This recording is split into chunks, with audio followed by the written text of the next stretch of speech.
All right, so Captain Frank Dreher, Chris Macaluso, and I just absolutely mauled some big, beautiful speckled trout along the beach here just to the west of Grand Isle. An absolutely perfect, epic day. This is why you live in South Louisiana. But it's about to get even better. I'm gonna go meet Daryl Carpenter, who has been catching shrimp in a trawl right behind his camp like crazy. We're just gonna make a quick pass and hopefully catch some shrimp. If you haven't seen the video with Frank and Chris, I'm gonna link to it here. You've definitely gotta watch it. Incredible, incredible action.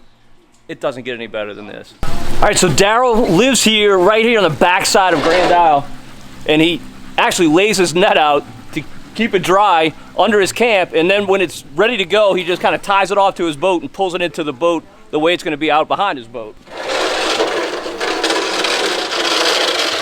Look at this, look where he lives. Just right here on the backside of Grand Isle. He literally just leaves from right here and starts pulling his trawl. So Daryl, would you say that this year is like particularly good or just kind of average or what? Oh, for the trawling so far, I mean, it's just been open a week, but this beats hands down what we did last year. I've already stocked my freezer.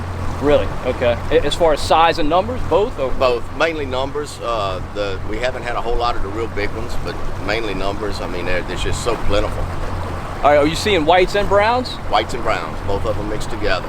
The whites are still a little bit small. You've got some that's left over from last year's. I understand it. Those are the bigger whites, but then, you know, you've got a lot of little small whites in the net. Okay. What's the biggest brown you've seen this year? Probably a 40, 50 count. That size, okay. All right, and what would you say is your average catch as far as size goes? It's been about 60 count. 60 count, okay. And look, I don't tie this right now. I don't tie this like a shrimper does. I just put a square knot on it. The shrimpers do all those loop knots. I've never had a square knot. I've never had a square knot come loose. And what I do, Todd, because I don't have a fantail or anything, I'm pulling it with the same boat I fish out of. Right. Is you can't put it straight out of the back of the boat because of the prop. So what you do is you just put the boat. In this case, I'm putting the net over the right-hand side. So you just put the boat in just a slow, idle right-hand turn.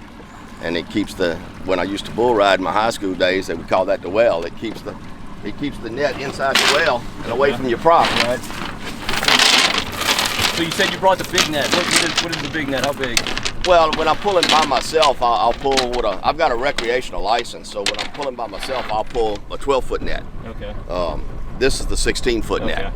And that third larger net increases your catch exponentially. And what I'm gonna get you to do is just straighten me up. Once the net gets past the engine, I'll get you to straighten me up, just head straight down those rocks. Okay. So Daryl, what is it about pulling for these shrimp that appeals to you? Number one, I love shrimp. Shrimp grits, shrimp tacos, shrimp fajitas, shrimp gumbo. But other than that, on a normal day, Todd, it's a 2-mile-an-hour beer drinking party. Well, you get to use some of the exotic baits. We catch a lot of the lizard fish.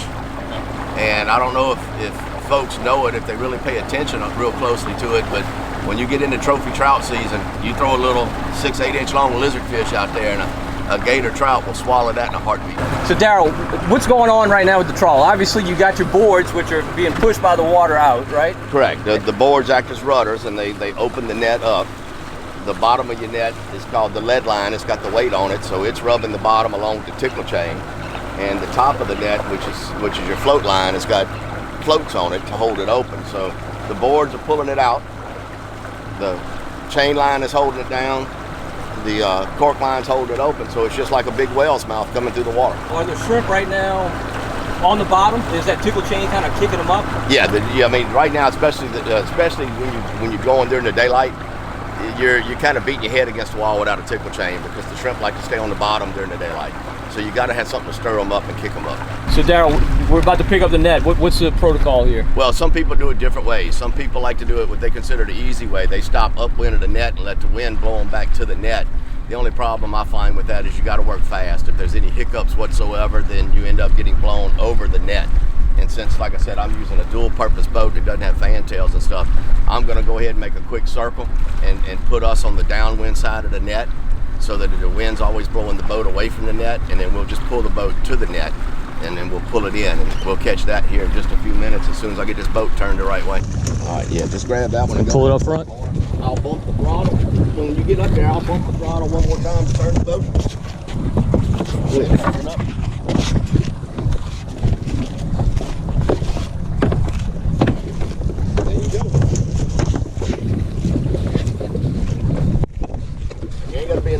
Okay. Whatever's in the back of that net's in the back of that net. It ain't going anywhere. All right.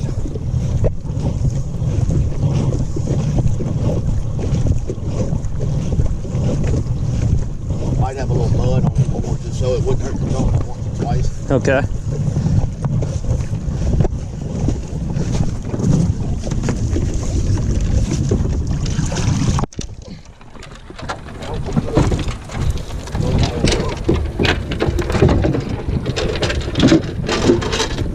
Take the chain first.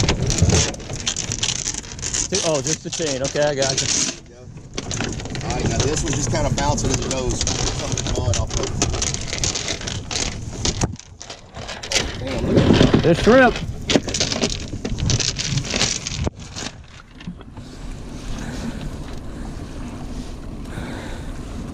Someone outside. Uh-oh. What was that? I don't know, but it's in the net, whatever it is. Been catching. That's not a bad haul. Dude, that wasn't even a full lap. Dude. That wasn't even a full lap. Stingray. I thought we've been catching a lot of stingrays. Well, and I'm not totally set up, so I don't have a picking box, so I usually pick off the floor. And in this case, I've got a big old stingray, so you got to be careful.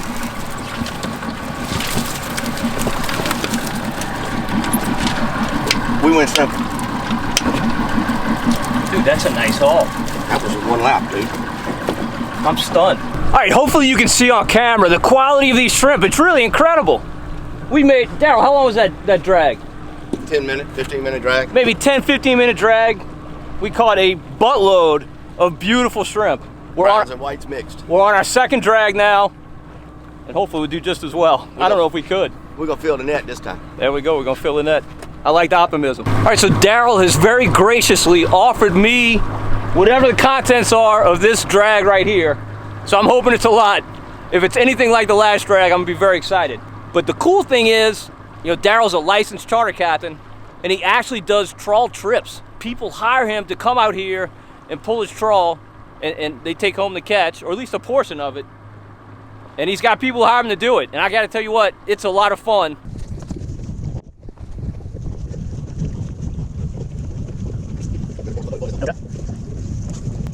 Yeah, that's on.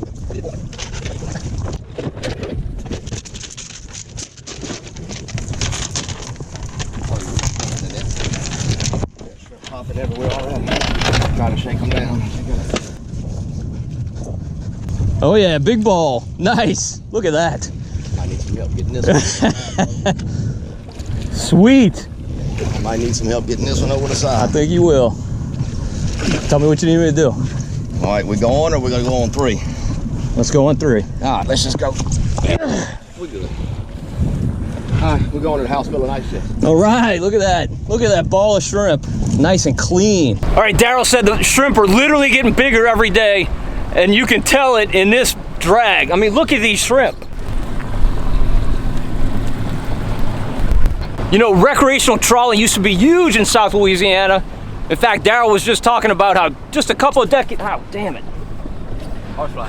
Daryl was just talking about how just a couple of decades ago, you couldn't even get to a marina on opening morning shrimp season. But people kind of fallen away from it. I guess it's just too much work or something, I don't know. People can buy shrimp now in the grocery store so easily. But it is a lot of fun, and it's really, really rewarding. And I gotta tell you, I'm shocked at how clean this catch is. It's almost all shrimp in this net.